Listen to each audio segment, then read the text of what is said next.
The music. Motorsports 360 is back in your life. Wherever you may be and however you may be listening to us. That's loud. Live from Jefferson Community College of Batavia, New York. 90.7 FM, tune in, and on YouTube. What's up, everyone? Marty Sakala here. Hope you all are having a great day, because I am myself. So, first show back in 2 weeks. I'm not going to explain why I went off last week. It's something private. If you saw on Facebook, you know what happened. But I'm not going to talk about it. It happened. But anyway, it's a brand new week. Let's get into it. Let's meet your panel for today. We've got Michael Kelly. You know, usually I like to start off these shows with some kind of witty anecdote, but I've been learning to drive for the past 2 weeks, and my brain is absolutely fried from all the thinking I've had to do. So I'm just going to leave it at a quick hello. Hi, Al. How are you? We also got Jake Rogers. I was also at New York last week. I was in New York last week. He was in New York City. Not New York City, just New York. So you were in the state of New York, basically. Yeah, you'd be surprised of how many farm areas there are. Yeah, I know, right? And then finally we got Cody Smart. Hello, YouTube and video world. How's it going today? Unfortunately, I did not go to New York last week. I actually did early last month with my physics class. We had a physics field trip down in Six Flags. Just but we only had like a couple hours, like literally a couple hours. It was still really fun there. If I take a vacation in New York for a week, be sure you visit Six Flags as one of your destinations. Let me tell you, great entertainment there. Just don't say the price of how much something to Six Flags costs, because we are a commercial-free station. We're not allowed to say prices. Don't worry, I wasn't gonna say prices in the first place. Okay, good. With tax. Alrighty, so anyway, if you would like to be a part of the show, you can go on my YouTube page, Marty Sakala, click on the video featured on the homepage, which is the live stream of Motorsports 360. Not only do you get an audio feed, but you do get a video feed of us, and also you get a live chat, which you can be a part of, which nobody's in at the moment because we got no viewers on video. I do not know why. Great. Anyway, let's move on. Let's get on to the show. First things first, we're going to talk the Cup race at the New Hampshire Motor Speedway. Excuse me as I load up my race report. We had 7 cautions for 34 laps. The big caution started on lap 42 when Eric Jones hit the wall in turn 3, would be done for the day after 40 laps. And then on lap number 69, the number 72 Cole Witt having an incident in turn 1. And then lap 77 concluded stage 1. Your top 10 were Martin Truex Jr., Matt Kenseth, Kyle Larson, Jamie McMurray, Kyle Busch, Casey Kane, Ryan Newman. I'm thinking of, I don't know if that's three names, but no, I can't. Ryan Blaney, Denny Hamlin, and Chase Elliott. Then lap number 9, an incident happened involving Austin Dillon and Ricky Stenhouse Jr. in turn number 4. Then on lap 152, stage 2 concluded, with your top 10 being Kyle Busch, Denny Hamlin, Kevin Harvick, Kurt Busch, Jimmy Johnson, Martin Truex Jr., Matt Kenseth, Ryan Blaney, Kyle Larson, and Clint Bowyer. Lap 263, then Ryan Newman spins in turn number 2. And then at the end of the race winner was Denny Hamlin, breaking a Joe Gibbs Racing winless streak, their first win since Texas in 2016 when Carl Edwards got the win. The top 10 of the race rest of the top 10 were Kyle Larson 2nd, Martin Truex Jr. 3rd, Matt Kenseth 4th, Kevin Harvick 5th, Daniel Suarez 6th, Clint Bowyer 7th, Kurt Busch 8th, Brad Keselowski 9th, and Jimmy Johnson 10th. Now, in case anyone's wondering where Kyle Busch finished, he finished 12th because of 2 speeding penalties on pit road in Section 5. Now we move down to the Xfinity Series race. I don't know how to put this, but we had 3 cautions.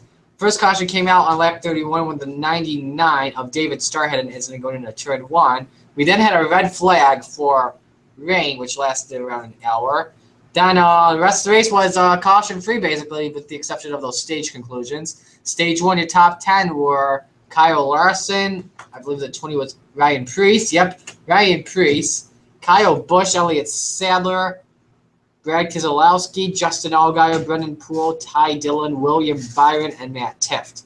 Then in stage 2, your top 10 were Brad Keselowski, Kyle Busch, Kyle Larson, Ryan Preece, William Byron, Elliott Sadler, Ty Dillon, Matt Tifft, Brendan Poole, and Ben Kennedy. After the race was all done, I forgot what the saying is. Kyle Busch gets the win. No one cares about that because everyone cares about the man who finished in second place, Ryan Preece, in his first start since I think last year when he drove for JD Motorsports. Second place. That deserves a round of applause.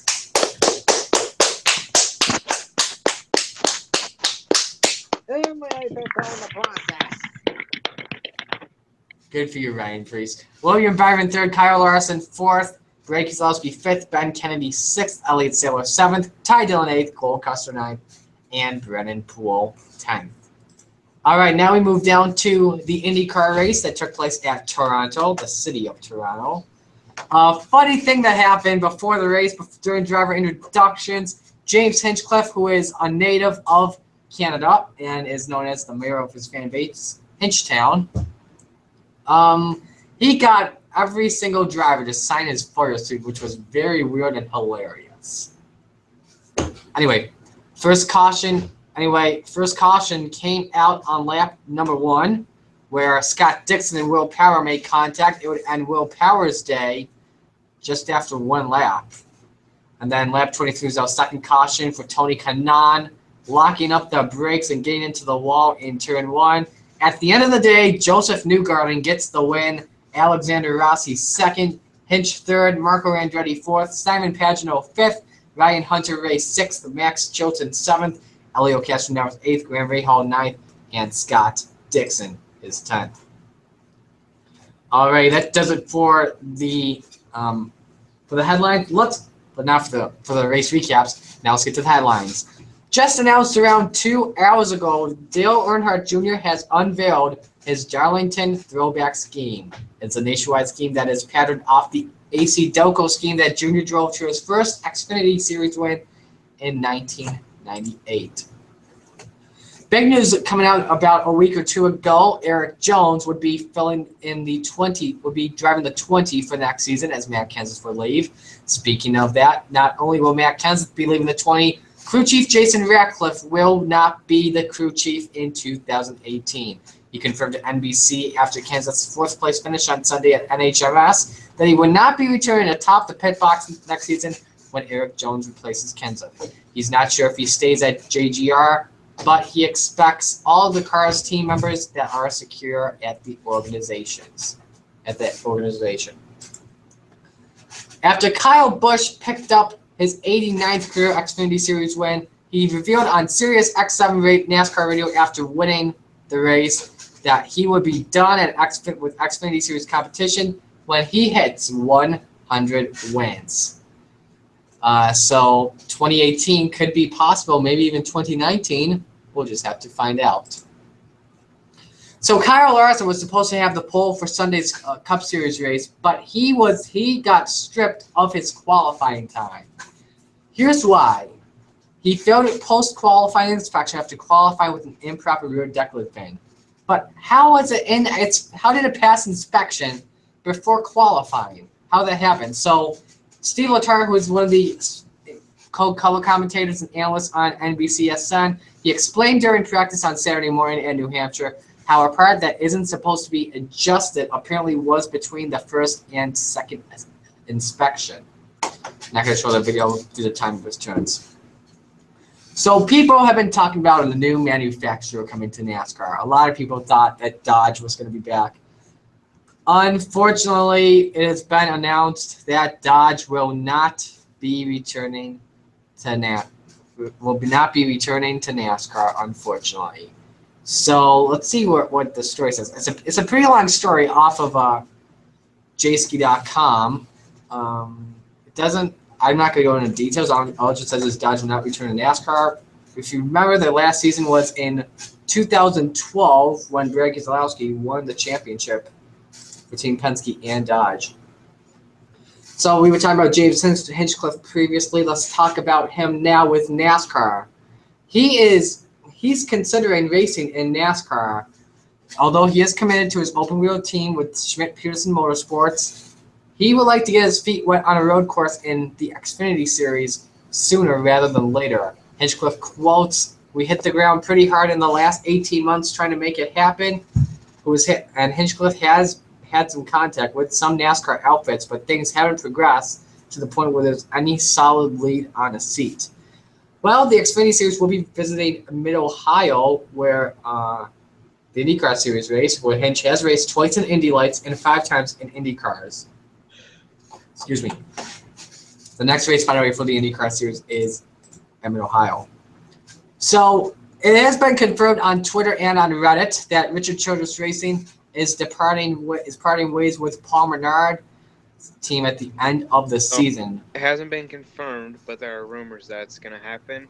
And honestly, it's very likely that it will, because 12 of their employees were fired this week or last week or something like that. But expect a clear announcement on that soon. And this could mean that RCR could be going to a 2-car team. They could stay at 3, though.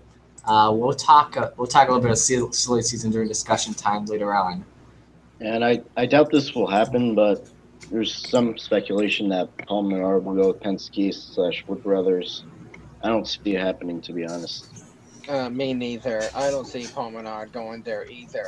If anything, he would probably go to maybe the number 10 replace of Danica Patrick, but again, we'll just discuss about Paul Menard and RCR later in discussion time. Yeah. One more story before we go. NASCAR announced that they have a new president of NASCAR effective immediately. Brett Dewar, who joined NASCAR as the chief operating officer in 2014, has been promoted to the president, only the 4th person in the sports history to hold that designation. The promotion to president is in following with NASCAR chairman and CEO Brian France's vision for a more inclusive and strategic NASCAR.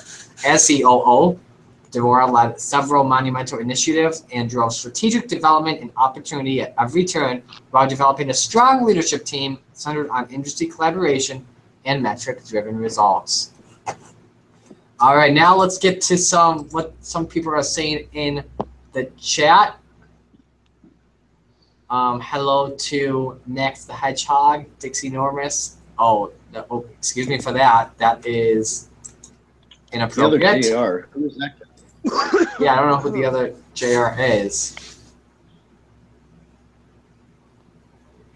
The other JR, isn't that Jake Rogers?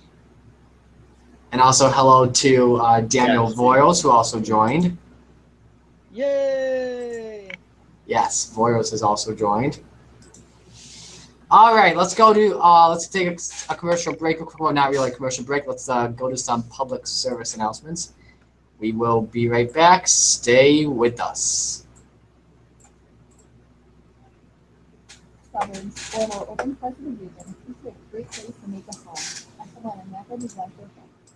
So many people are now working with local planners to help ensure protection and private process for all kinds of areas, communities, large and small. Learn more at planning.org.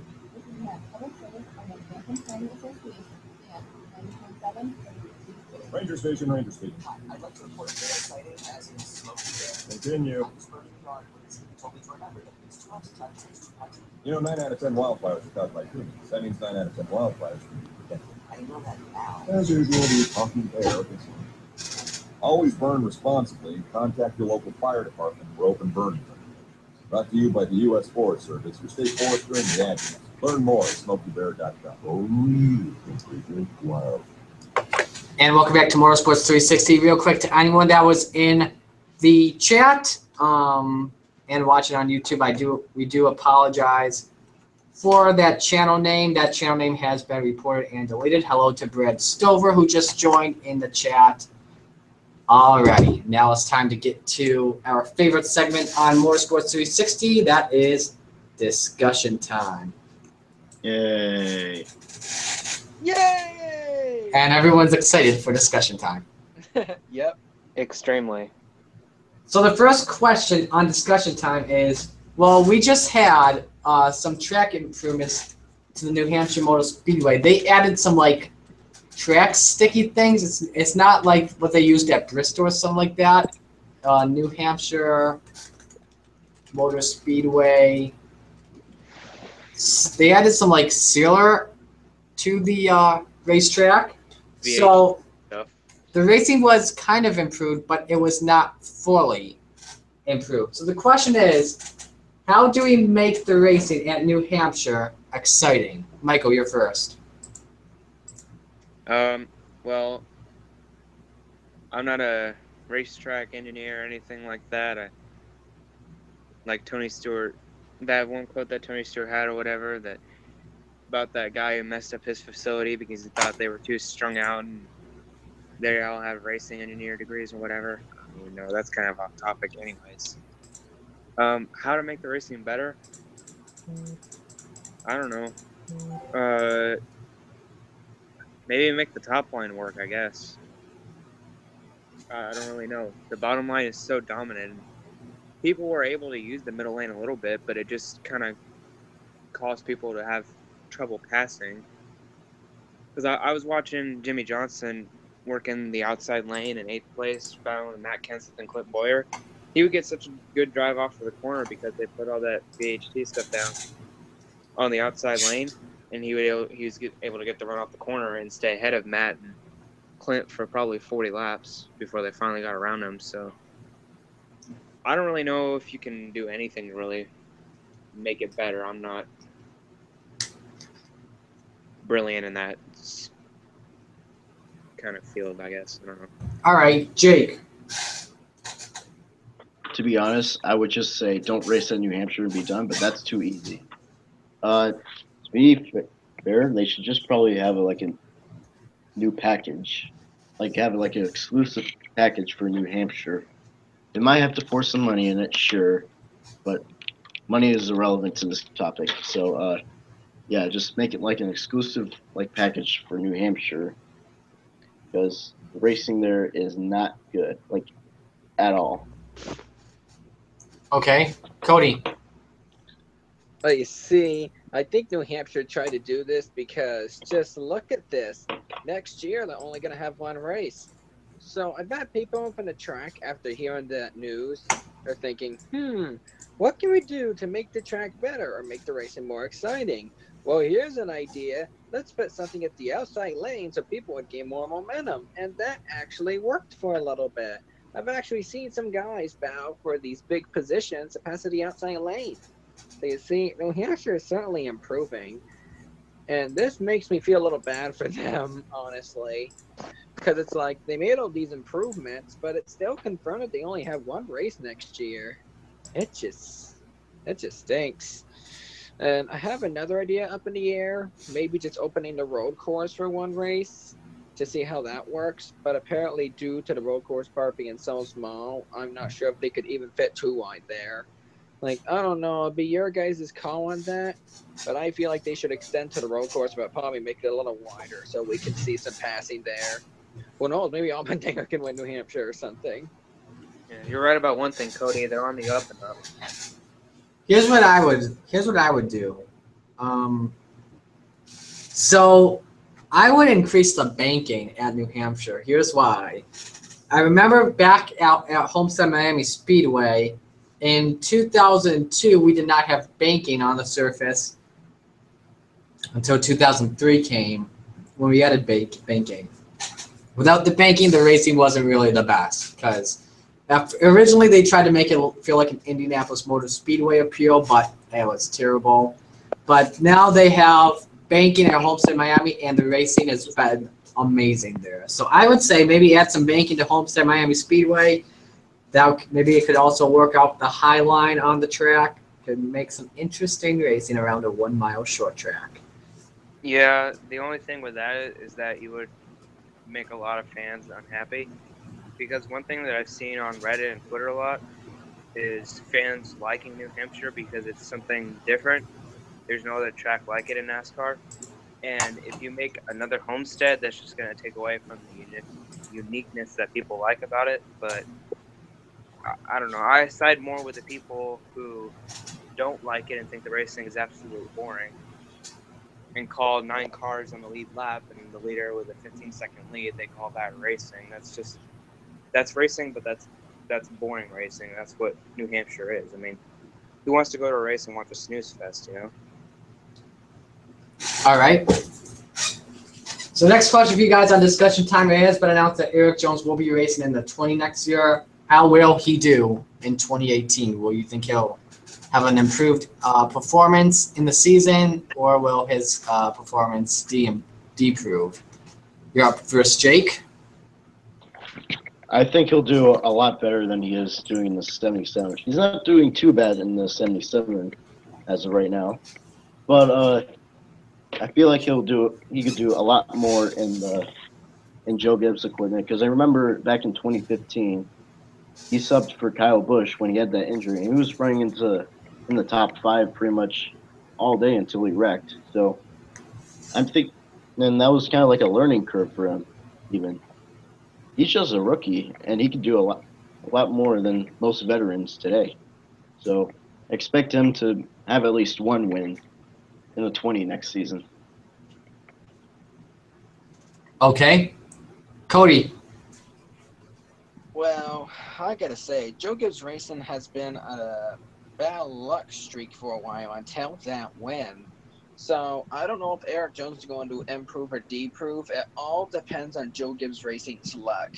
Because this is the first time I've ever seen in my career how a team like Joe Gibbs Racing has been having all of this bad luck.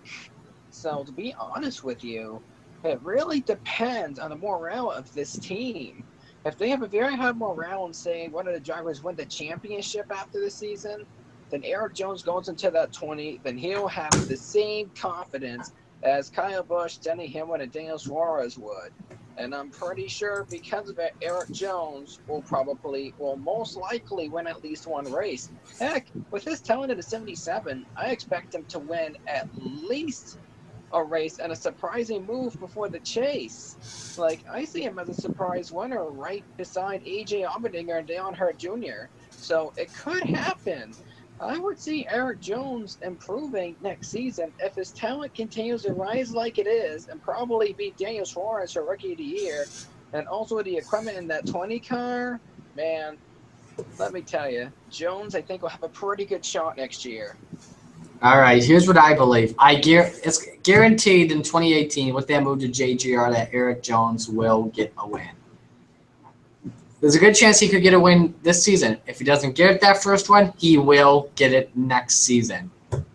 Guarantee you that. So that's what I believe. He'll have a great performance, get into the chase. He definitely get a win next season. That's all I gotta say. Michael. First, I just want to say, is this thing going? Okay, there we go. First, I just want to say that Eric Jones has already done an exceptional job in Furniture Row's second car. First season that Furniture Row has had a second car, he's done phenomenal in it so far. He's come really close to winning some races, but he just hasn't been able to close the deal yet. Now, with that being said, his move to the 20 car next season could possibly turn him into one of the fastest and most dominant drivers in the sport. I mean, he's already driven for Joe Gibbs. Jake already covered it. He subbed for Kyle Busch, Denny Hamlin. He subbed for Matt Kenseth when he got that penalty in 2015 too. So he has driven the 20 before. But just with how good he's been this year, I just don't see how he could not get that first win next season, get into the chase, be a contender for many years to come. Okay. So next question for you guys on discussion time is about tomorrow night's Camping World Truck Series race at Eldora. About the television channel. If you have not heard, FS1 is going to be showing tomorrow night a CONCACAF Gold Cup game with the U.S. National Soccer Team in it. And the race has been moved from FS1 to Fox Business Network because of it. With the race from FS1 to Fox Business, how will the ratings be affected? Cody, you first. Well, you see, this might not be good at all, especially with Eldora being probably one of the most viewed races during the NASCAR schedule.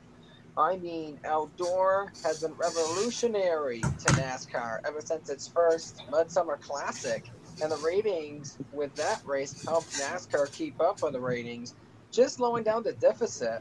Now we have a possible issue because some people might not have Fox Sports Business, which, not Fox Sports Business, Fox Business! But Derp. back to what I was saying. Yeah, back to my team Hedgehog. I'm actually now the new king of derps.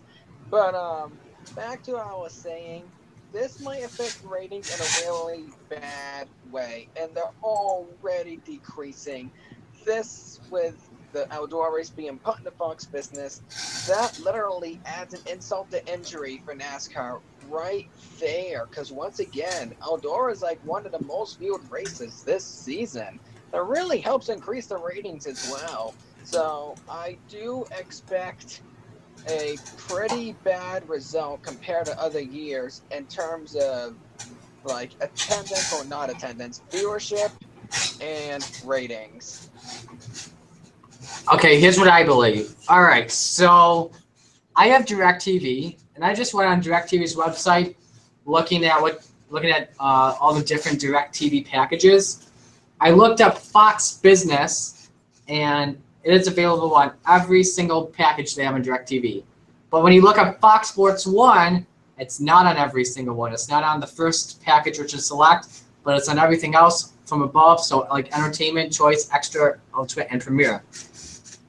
What that means is if you put that on Fox Business, I originally thought that the ratings were going to go down big time because no one watches Fox Business unless you're my dad. I'm just kidding. Hi, Dad. But he watches Fox News. But with Fox Business, since it's on every single package, if someone can only afford the Select package on DirecTV and they cannot afford FS1, they get it on Fox Business. This gives them one more race to watch in the season. Besides Martinsville and the first Martinsville race in Talladega, you also get Eldora on Fox Business. It'll be fun. However, to those people that don't want to watch it on Fox Business, they could just go to the race, which is probably already sold out because it's a date, because tomorrow night is the race. That's what I think. Michael.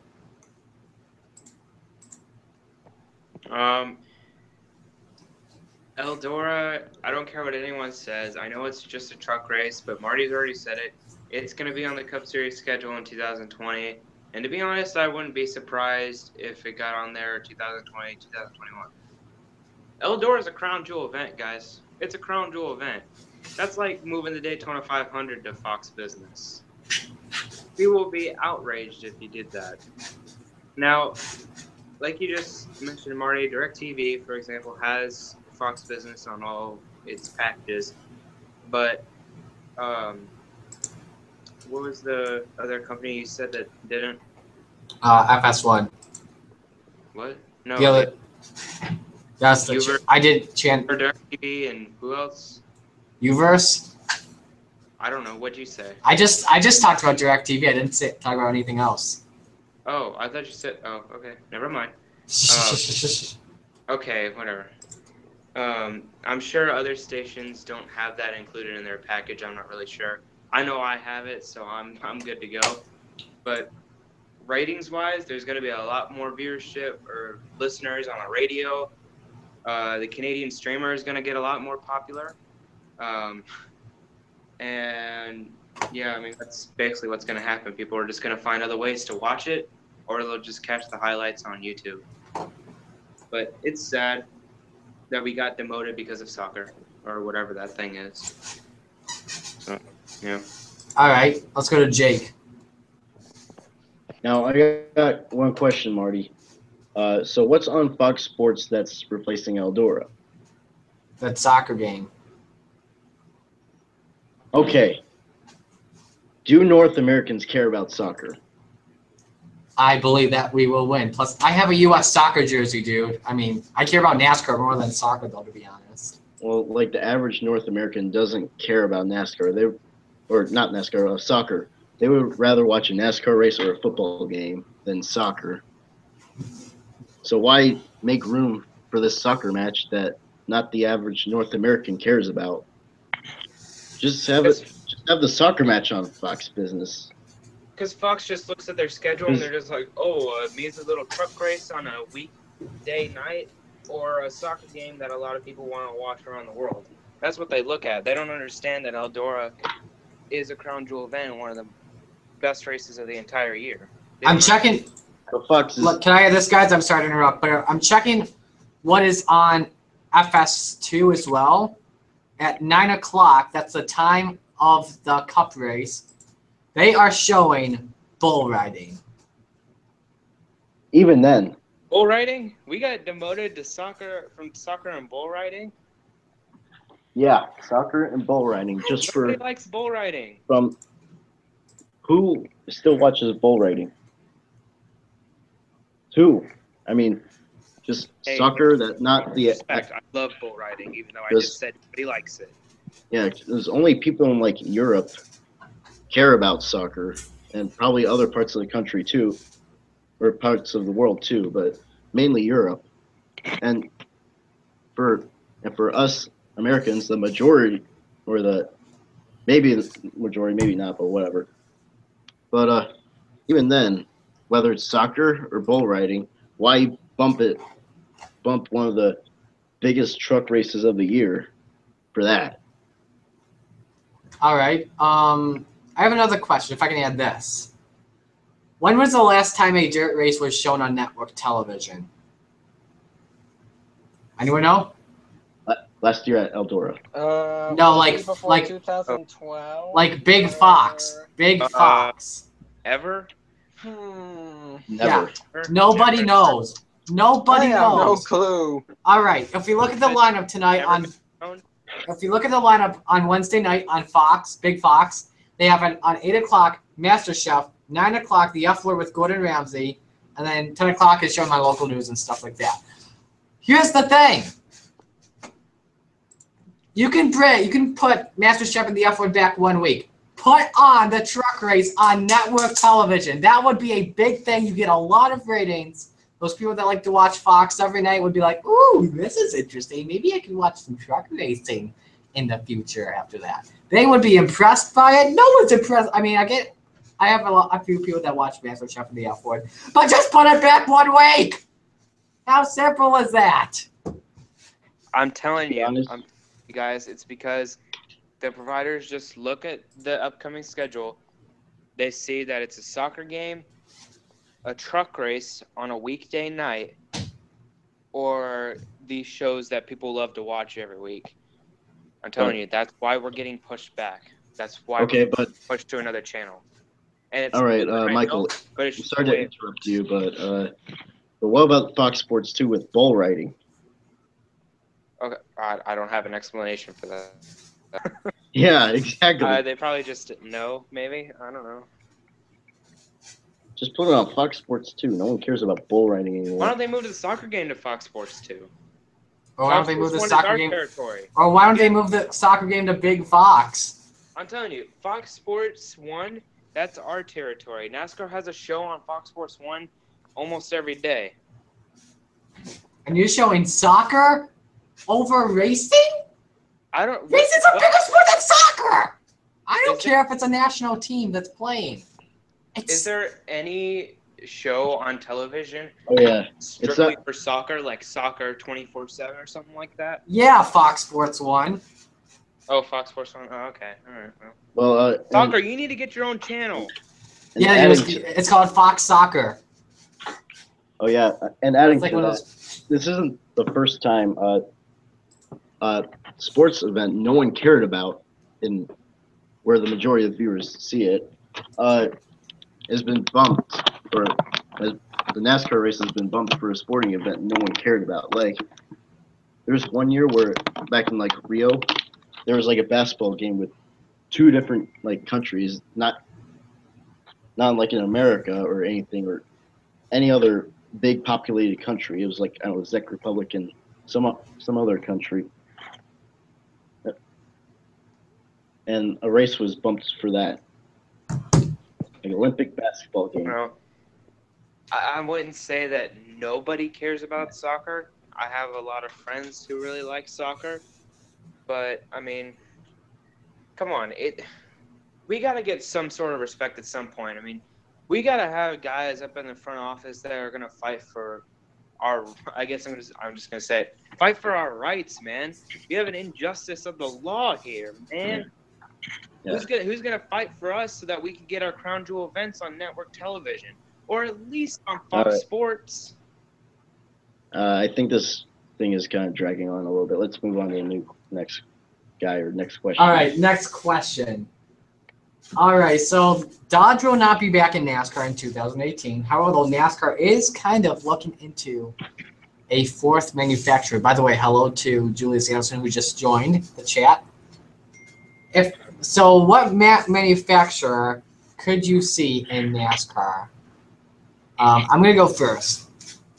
So, if any of you guys play NASCAR Race in 2003 season, the greatest NASCAR simulator of all time, we have some fictional templates of a bunch of different manufacturers, such as Mazda, Lexus, Subaru, Honda, Audi. Well, we have two American manufacturers, Chevy and Ford, and then we have Toyota, which is a Japanese manufacturer. So you have two of the U.S. and you have something else from Asia. How about if we get something from another manufacturer from Japan, such as Honda or Subaru? I would like to see Honda in the sport because they're in the IndyCar series. They make great racing engines and great vehicles. My mom, who's listening, thinks Volkswagen should be.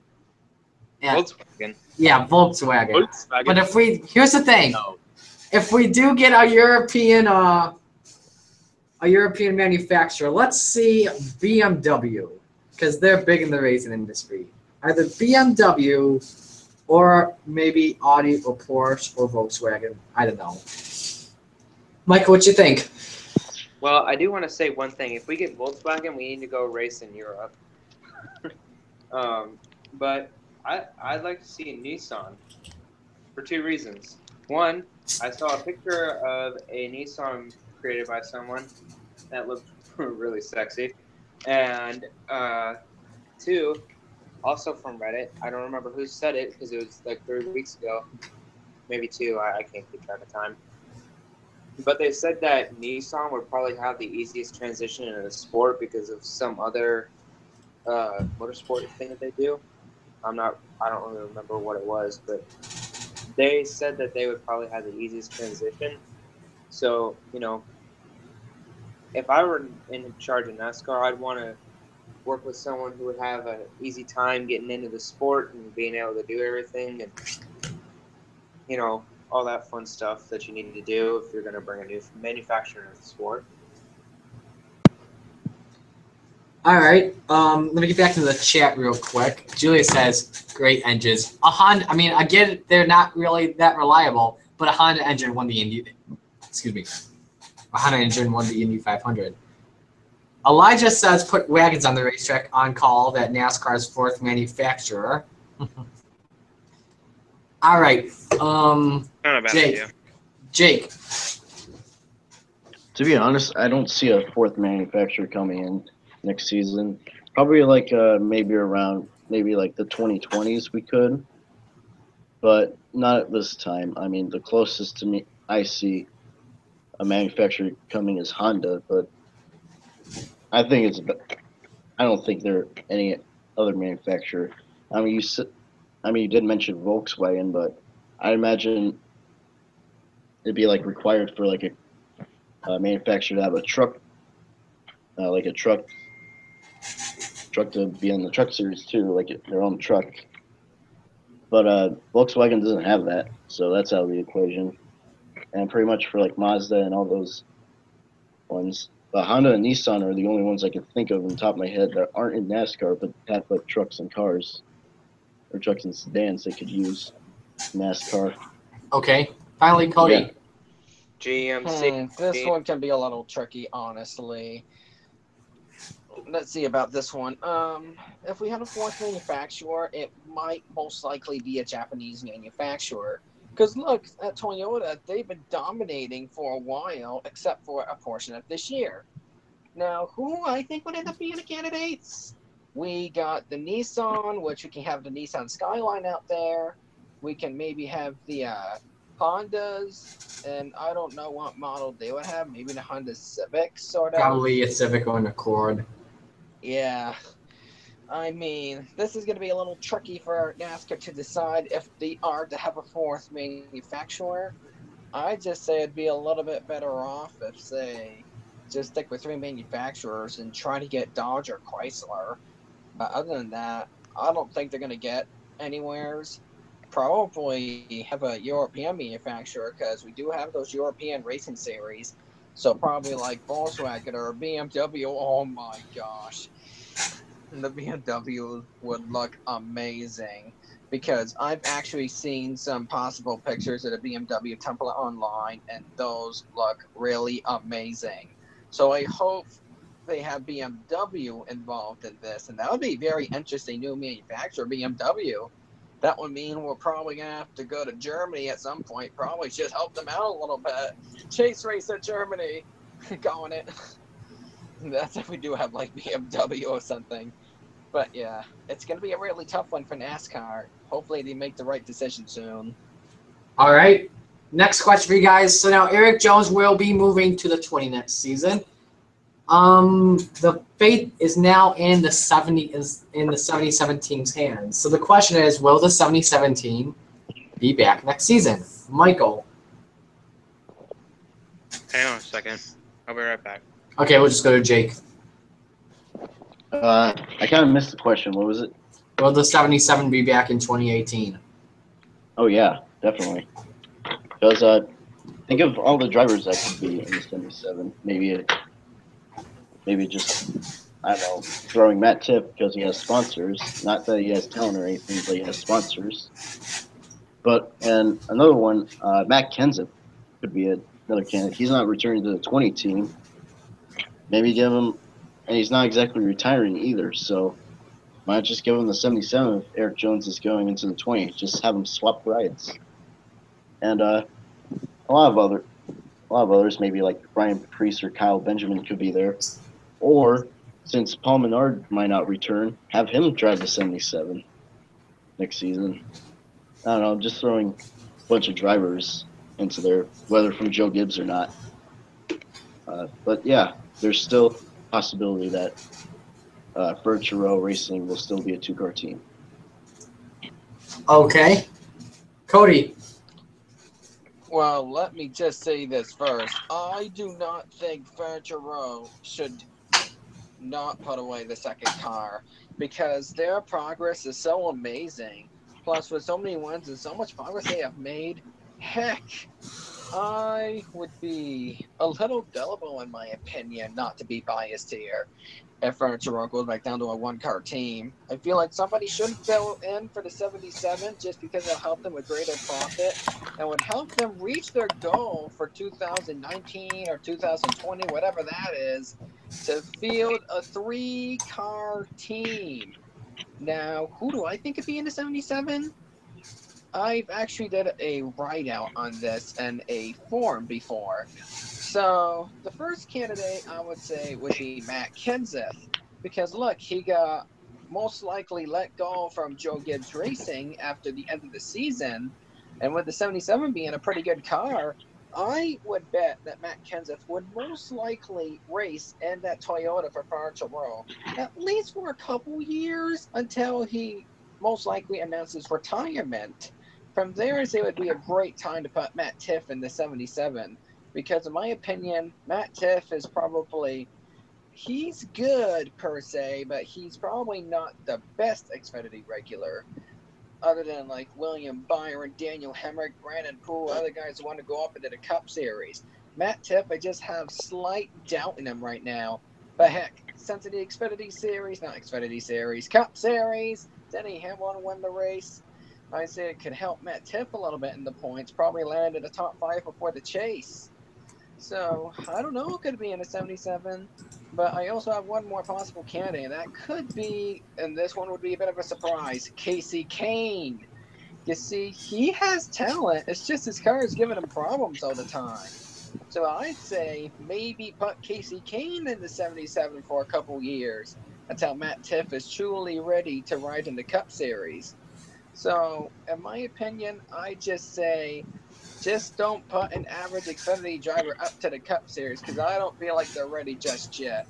Just have maybe a Cup veteran racing that 77. And I think that would be the best move for Furniture Row trying to become a three-car team as early as 2019.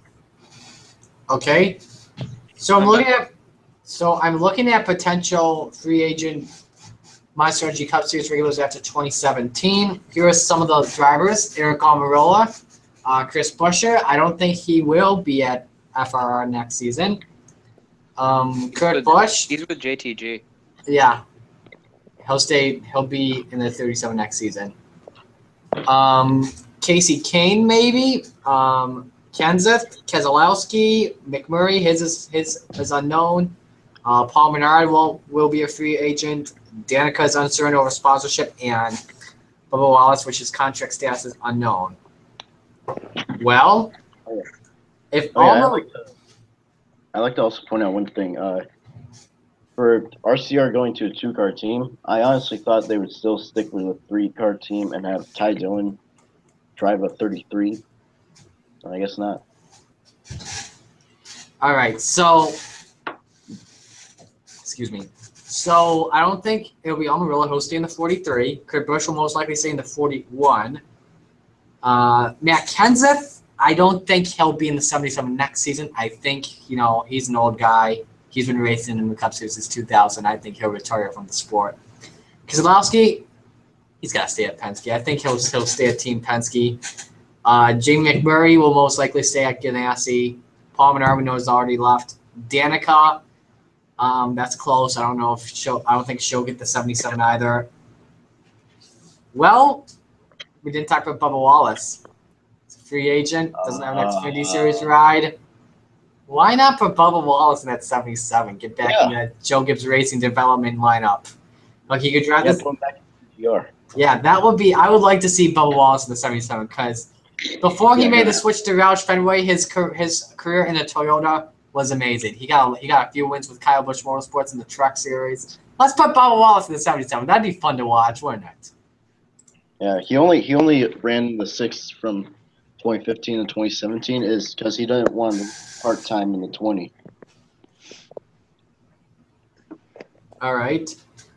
Julius thinks that Ty Dillon will stay at Germain Racing, but Richard Childress Racing could go to part-time 33. I don't think that 33 will be true. I think Jeffrey will stay in the 33 next season.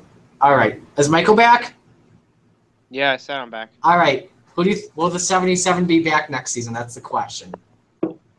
Absolutely. Furniture Row worked too hard to just do a one and out with the 77 car. I don't know how many seasons they worked at it, but I know they put their blood, sweat, and tears into it. I just don't see why they would give up that quickly of a driver. I mean, they have sponsorship that they can put on that car. Now, who it would be? Matt Kenseth. I mean, why not, man? They're affiliated with Joe Gibbs. He's been driving a Toyota for the past 5 years. I mean, where else is Matt gonna go? I mean, he could go to the 5 if Casey Kane leaves, but honestly, William Byron is probably gonna move up from the Xfinity Series. Alex Bowman's chance of getting to the 88 is slipping, but it's not gone yet. I'm starting to believe that he won't get it just because looking at the facts, what do we have to go off of him? A good run at Phoenix and a good run in an exhibition race? I don't know. We'll wait and see how that works out later on, but I think that's their best option, and just put Matt Kenseth in it for 2 years. Because otherwise, Matt Kenseth is going to retire. He's not going to go and drive the 55 for Premium Motorsports and run 39th every week. Yes, I said 39th because we can't get 40 cars in a race anymore. But yeah, he's not going to go out and run 39th every week just so that he can keep driving a race car. He said he has the drive to win. He wants to keep going, and that makes me believe he's only going to drive in a car that will give him a chance to win those races. All right. Yeah. All Plus, right. Matt has trouble with sponsorship. Like I said, they have sponsorship for the 77. They 5 can Hour get Energy. Energy sponsorship. 5 Hour Energy, Furniture Row, Sirius XM. Yeah. All right, next question. We got 2 more questions. So let's talk about Ryan Preece finishing second at New Hampshire. You guys think he's ready for an Xfinity Series ride for full time? Jake, you're first. In short, yes. In long, he's, to be honest, he hasn't had like the best rides. I mean, he quit JD Motorsports because he didn't want to finish 39th every race or 40th every race. He wants a car to win, and he's in the best car that could win besides the 18 with Kyle Busch always winning. But yeah, he hasn't had the chance, and a lot of people kind of think he's a bad driver. No, did you not? Did you miss the New Hampshire race? He finished second, and even beat some cut guys as well. So give him the 20 ride. Give him a full time. Have the JGR lineup be Kyle Benjamin in the 18, Matt Tifton in the 19, and Ryan Preece in the 20. Done. All right, Cody. Chris Buescher can move up later. All right, Cody. Or Christopher Bell, I mean. Okay, so here's what I think in this situation. In terms of Ryan Preece, he has only driven the Xfinity once. This is second place. This has only been one race for him so far. And I'm actually trying to message and talk at the same time. So if I follow, It's fine. You're sorry. good. So, well, I think that Ryan Preece could have a shot in making a full-time ride. Will it be with Joe Gibbs? I don't know. I think he's going to end up competing with Christopher Bell for that ride. Because, again, they only have one full-timer, and that's Matt Tiff. And I'm pretty sure that either Ryan Preece or Christopher Bell is going to get the 20. And the 18 is just going to have too many part-timers. But, heck, we need a couple of Busch Rockets in the chase when Hammond and Kyle Busch aren't racing. So, there you go, Jones and Suarez. But, I got to say, Ryan Preece full-time, it's going to be close. I honestly think it's going to be close. I don't know if it's going to happen for him or he'll at least race for a better team, maybe Roush Fenway. But I don't know, guys. Ryan Preece could have a shot, but I'm not sure if he's really going to get in it, though. Here's what I believe. Alrighty, so most likely, I see next season Christopher Bell moving up to the Xfinity Series next season, driving the 20. Matt Tiff stays in the 19. That 18, then the 18 will be for open drivers. In regards to seeing Ryan Preece, if Bell goes up to Xfinity Series full time next season, that is where Ryan Preece should be, maybe. But I think they're going to give it to either Todd Gilliland or Harrison Burton or Myatt Snyder, depending on who gets it. But, you know, KBM, they got Noah Gragson, who would stay in the 18 next season, Christopher Bell, who would leave the 4, and they got that 46 and the 51. So you could get, if they're both able to, give the 46 to give the 46 to Todd Gilliland, the 51 to Harrison Burton, and then maybe bring back and put the 4 in Ryan Preece and put the 54 as a part-time ride between Kyle Busch and the other driver. I forgot. I think it was Harrison Burton. No, that might not have been that. Or Myatt Snyder. I forgot. One of those two guys. One of those development drivers that I didn't mention yet. That's what I believe. Think on that. All right. Oh yeah, I also like to mention one thing before we go to the next one. Don't think the Ford truck limit is applied to the. Yeah, it's not applied. You can have four full-time rides and you have a part-time ride. Yeah, because look at ThorSport this week. They have 5 trucks. Yeah. The 13, 27, 88, 89, and 98. Yeah, they're allowed to enter the 89 because that's a part-time ride. All right, Michael. I agree with Cody and him saying that Yeah. we only have one good finish, good ride out of Ryan Preece to determine whether or not he's ready to move full time with Joe Gibbs or Junior Motorsports in the Xfinity Series. Me personally, I wouldn't be willing to jump the gun that quickly, just because I would want to see more from this guy, see what he really can do. I didn't watch the Xfinity race, so I don't know if he was even competitive for the win or not, or if he just made a late race charge. But if he was competitive, then obviously I'd want to see if he could get the job done. If he could win the race, then yeah, I would definitely have him. But if it was just a late race charge and he was running 10th the entire time, then I wouldn't be so quick to say, yes, let's put him in our best car and then see that plan fail.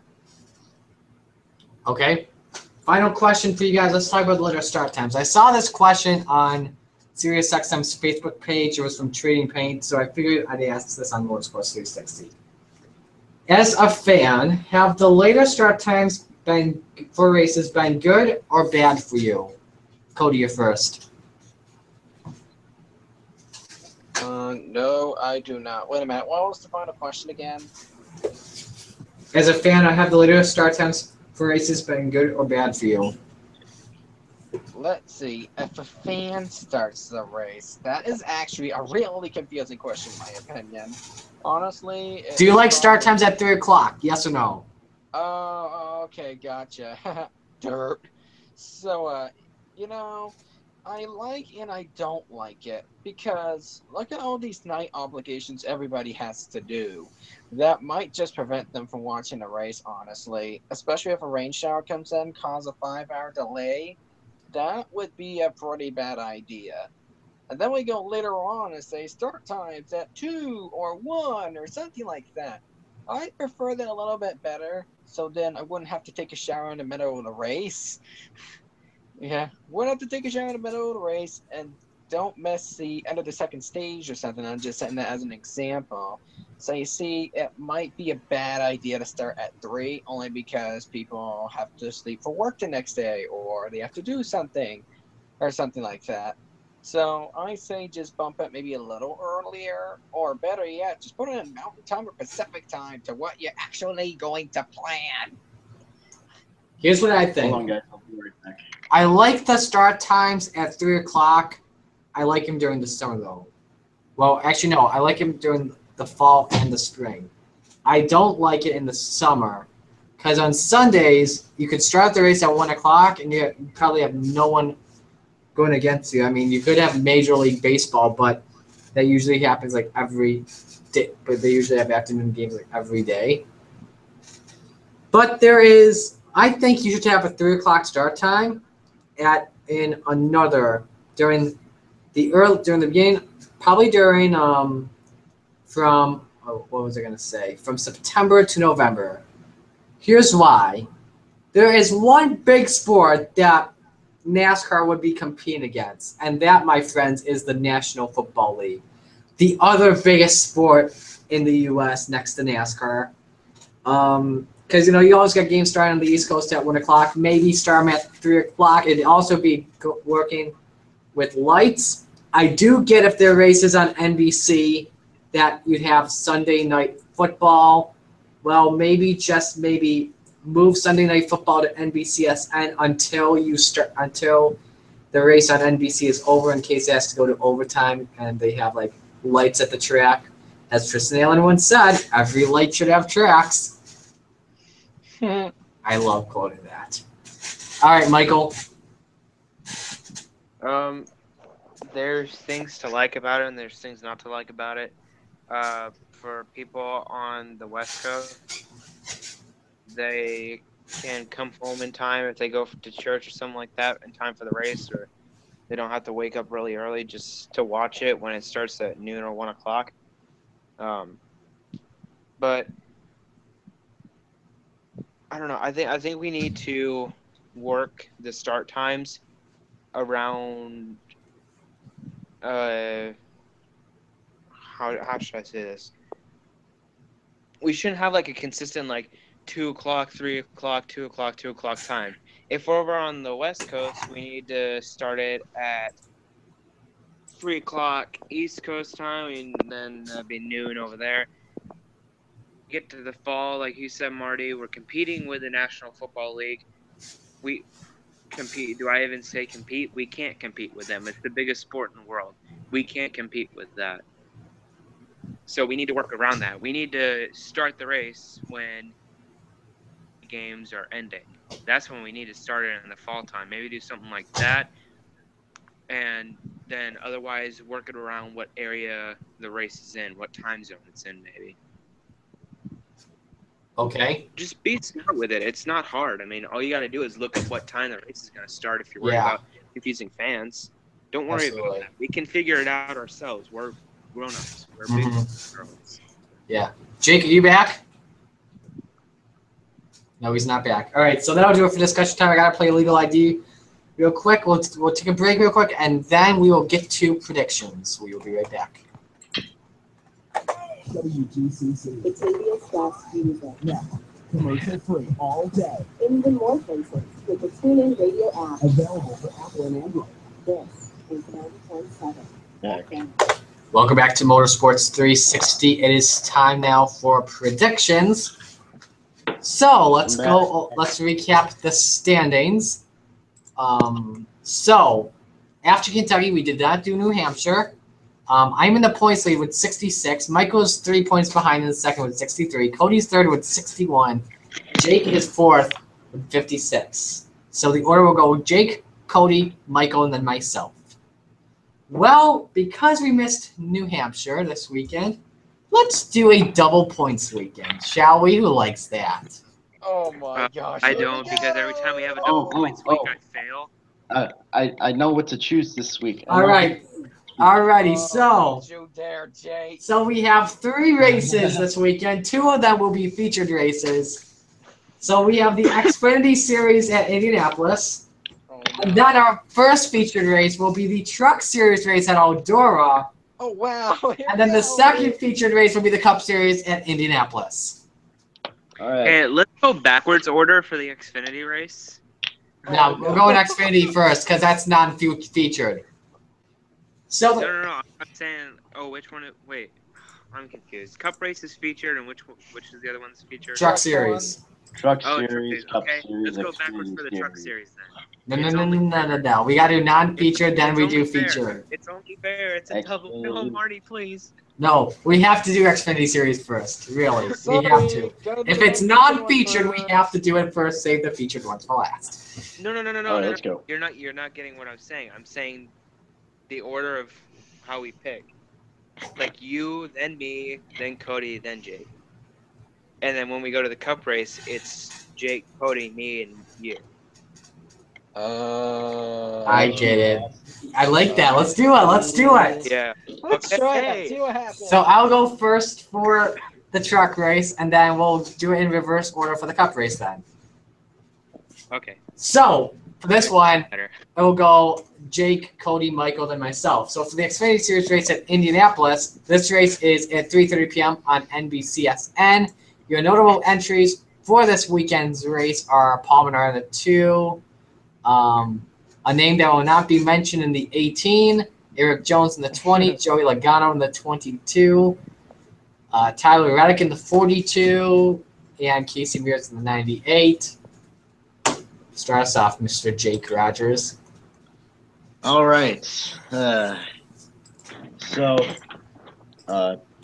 For the Truck Series race, we're going Truck Series first, right? Yes. No, Xfinity. We're doing Xfinity first because it's not featured. Oh yeah. Okay, Xfinity race. I'm not gonna go with him. I'm gonna go with another driver who goes by the name. I do think a Joe Gibbs driver is gonna win, but who's the driver of the 20? Eric Jones. Yeah, Eric Jones. He's gonna win it. I choose Eric Jones. Oh, wait a minute. You picked Jake? Yeah. All right, Cody, you're up. Oh, okay. So the winner for Indianapolis, he's been too consistent lately. I'm gonna say him, Yes, say aka him. Crybaby. Okay. Michael. Well, boys and girls, why don't we take another stroll down cardboard cutout? Oh boy, he's gonna do it again. There we go. We got the Hendrick boys over on their little island over here. You know, that's nice. The big old TV that we got in the middle there. You can probably see me. Hello. There's Kevin Harvick, Matt Kenseth, Carl, the Coors Light girl. How you doing? Wait, where's Cryo? Oh my gosh. I'm picking him again. All right, fine. All right, alrighty. Royal Bush. I'm sorry, but I have to go with Mr. Cardboard Man. Okay. Okay. All right. Alrighty. Now, All right, let's go to the truck race. all right, let's go to the truck Yeah, race. let's go to the trucks race. That's So, gonna be fun. Now the order is reversed for this one. So the order this time will be myself, then Michael, then Cody, then Jake. Wait, what? Michael wanted. Yay. Yeah, Michael wanted. Yeah, we're doing it. That way we can invert the order after the truck race, make it fair, right? Yep. Come on. Okay. Alrighty, so the truck series That race is gonna backfire on me. You watch. at the Eldora Speedway. Oh man, it's gonna be fun. Tomorrow night, the heat races are going to be, I believe they're starting at 5 o'clock, if I'm correct. No, 7:30 p.m. That's on FS2. Then the main event is at 9:30 p.m. is at 9 o'clock on Fox Business. So I'm gonna go first. All right, 200 of you people on the radio. I'm gonna. Wait, can you say the notable entries? Yes, I'll see the notable entries first. Yeah, you forgot. I'll just say all the entries. Why not? Except for the regulars. So Corbin Forrester in the 0, Brandon Hightower in the 1, Max Johnson in the 02, Norm Benning is in the he's in the 6. The 20 is to be announced. Chris Wyndham, the 36, J.R. Hefner, the 44, Jeffrey Abbey, the 45, Josh Rayom in the 50, Harrison Byrne, the 51, the 57 to be announced, Bobby Pierce in the 63, Ken Schrader, the 66, Caleb Holman in the 75, Justin Shipley, the 80, J.J. Yaley, the 83, Rico A. Broom, the 89, and Ty Dillon, and the 99. Alrighty, boys. So I'm going to start off. Mark, I will hunt you down if you pick my driver. Uh-oh. Here I we know go. who you're gonna pick. boys. You're always talking about him. Hey guys, wait a minute. I think I'm this going is to the 1 year quote- anniversary of the Motorsports 360. That's I next think week. we That's started next it at week. Indy last That's, year. Oh, that's wow, next I didn't week. know That's that. next week. Didn't we start it at Indy? No, it's next week. Oh, okay, all right. All right. So I'm going to quote the legendary broadcaster Mike Joy, what he said back in 1998. 20 years of trying and 20 years of frustration. No. I'm going to change that quote up. Let's No. add the word after and get rid of the 2 zeros. After 2 years of trying and 2 years of frustration, Bobby Pierce finally gets that first truck win. Darn you! I stole everyone's pick. Bobby Thank you Pierce, really much. who only races at Eldora in the Truck Series, he The finished only- second in his debut in 2015. the only time the Midler brothers could actually win a race. Almost won in 2016, but had a tire go down. And now this year, Bobby Pierce will finally get that first one at Eldora. I knew you guys were going to pick Mr. Bobby Pierce. Alrighty. Jake was gonna pick him first. All right, Who knows, Michael. he backfired. Well, I only wanted the notable entries to make sure Bobby Pierce was still going to be in the race. Oh boy. Crap. The only guy I remember is Ty Dillon. And I know none of the Truck Series regulars are going to win. Kyle Larson's not in it, right? Nope. Oh, whatever. You know what? Just because his brother won it in, what was it, 2013? Yeah. Yeah, it was. Yeah, his brother won in 2013. I say we have the Dillons go back to victory lane at Eldora. Ty Dillon gets it done in the 99 car. Thank you very much, Marty. You're welcome. All right, Cody. Wait a minute. Who did he pick? Ty Dillon. Oh, okay. So I'm stuck between two drivers. I'm stuck between a trucks regular and a one-off guy. So who do I think is going to do good at Eldora? Now, let's see. One of the drivers has won a race before, and one of them has been talented at that track before and was a little consistent. Let's change some things up a bit. I am going to pick the driver who I'm beginning to be sick with, honestly, Do in not the pick truck Mike. series. So I'm Do going not to pick pick. Christopher Bell to win. I Okay. pick Christopher Bell. Okay. Can I change my pick to Besides- Christopher Bell and then Cody can have Ty Dillon? No. No, we don't do that. Okay, Cody, you didn't. Okay, besides Marty, no one chose my secondary guy. He's driven in the truck series before. Okay, last year. Didn't have the best of luck. We could say the same thing for Ben Rhodes, but then he almost won Kansas. So don't think this. And he's a pretty good dirt racer. Well, saying that is an understatement. Rico Abrams Rhodes. is victory lane. Oh. Yeah, I called it. Rico Here's the Abrams. thing. I am kind of shocked that none of you guys decided to pick some other drivers, such who? as Stuart Friesen in the 52. He's not going to. Or Ken Friesen Schrader in the will 66. probably There's not no win. way he's going to win. Ken Schrader might be in the He's a top dirt track five. expert, so I don't care. He will not win. He is 60 years old. Thank you. all right. Now we get to the Cup Series race. So get your diecast ready. I will Okay. murder all I'm of gonna you. pick got the it. diecast because I have a feeling of who Jake's gonna pick. Yeah, Jake's gonna steal Cody's pick. I'm calling it. I know what. I think I know what's gonna be. I know it's gonna be. I know who I it's think we gonna all be know what it's going to be, also. Marty. Yeah, let's see here. All right. So it's the Jeez, first. I wonder who it is. All right, wonder so who it's it so is. wait a second. I gotta say what it is. It's the Brickyard 400, 2:30 p.m. on NBC. All right, just go. Just pick it, Jake. We know who you're picking. Kyle Busch. Kyle Busch wins it. I am Oh, so yeah, I triggered also- right I'm now. on my way. I am on my way, Jake. I am on my way. I am on my way. Oh, yeah, guys. I like to also mention, last two picks I drew, they wrecked out, so don't worry. Checking with a Nerf gun. When will my curse luck end? Dang it!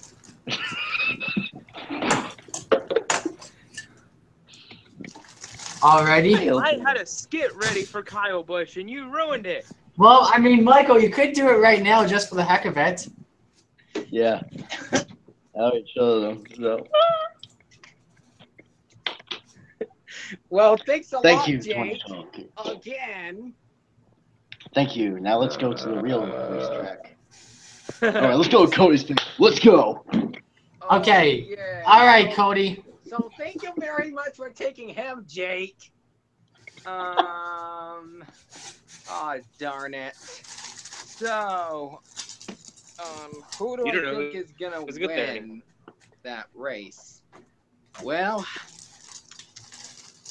let's see. There's a couple other good drivers in Kyle Busch, but I just had a gut feeling he was gonna win, and I knew he was gonna take that pick ever since the start of the show. So, who do I think is gonna pick? Who do I think is gonna win? Other than Kyle Busch? Well, he's won there before, but he hasn't been the most consistent within recent Don't weeks. you say it. I know. So, Don't you say it. Cody, I am say it. going Say it to with all your might. pick This driver, the 7-time champion, Okay, good. Jimmy Johnson. Okay, good. He didn't. Okay, good. He didn't steal That's what I it. was going with. Didn't steal it. All right, Michael. All right. You know what? Kyle Busch isn't going to win Indianapolis because the same luck that's been happening to him all season long is going to happen again. All right? Oh yeah, Michael. What? Don't worry. Last two picks, one of the more obvious picks. Yeah, my picks wrecked out the last 2 times, so don't worry about it. Yeah, okay. Yeah, I won't worry.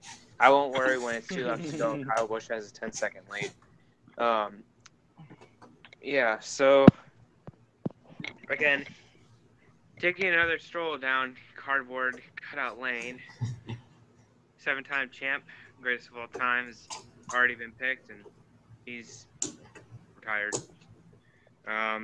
He has, I don't know, Mr. Second Place. I don't want to talk about him. Mr. Second Place. Yeah. Where do you get all these cardboard cutouts, dude?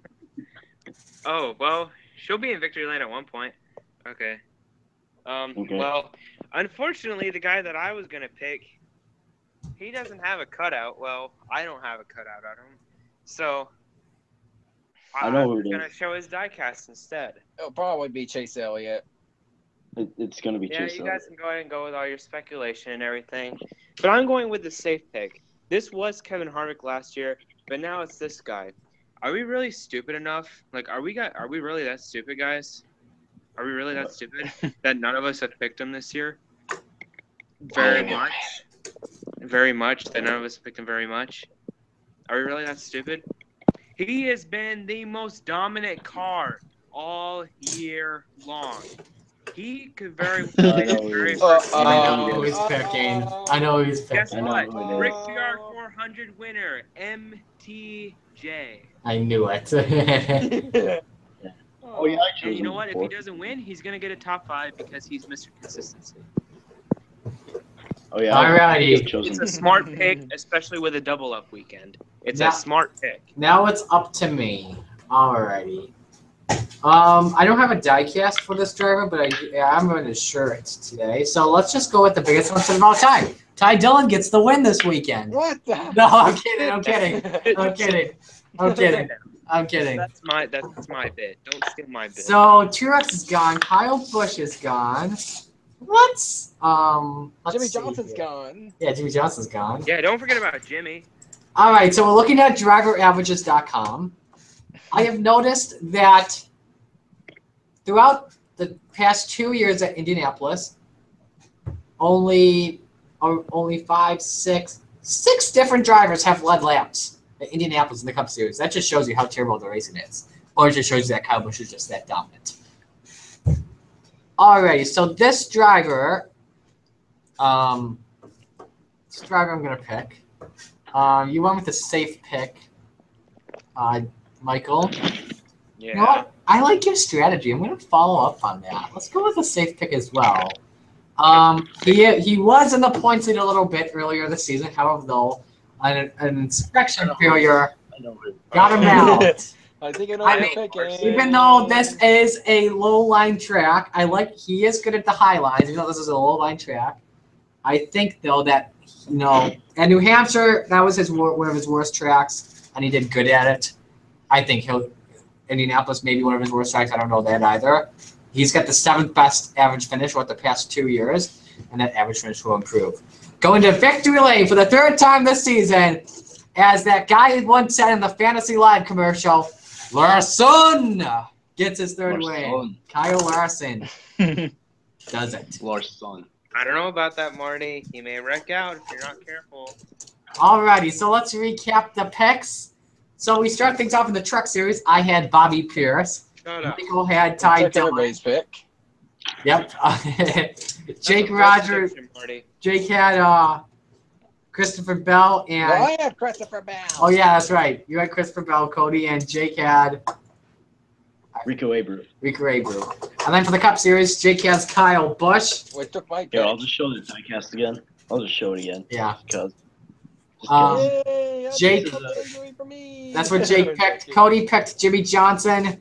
Michael picked Merton Truex Jr. And MTJ, yep. stage winner, MTJ. And for the 16th time this season, stage winner MTJ. For And the 25th time this season, Yeah. stage winner, MTJ. This time this season. Can I And- get an amen? and then I He's picked got to win those stages. and then I picked He's Kyle gotta dominate those Larson. races. Yep. And then I picked Kyle Larson. All right. That's good to do it for this episode of Motorsports 360. We hope you all had a good time with us. Next episode will be same time, same place next week, 4 o'clock. It's going to be our 1-year anniversary celebration. So that That will was be my fun. idea, by the way. Yeah, it was originally his. I'll mention that. But Marty set it all up. Without Marty, it wouldn't be possible. Yeah. All right. For Cody, for Jake, for Michael, I'm Marty saying so long. Have a good night, everyone. Say bye, everyone. Bye. Goodbye. Bye. Let's go to a real racetrack.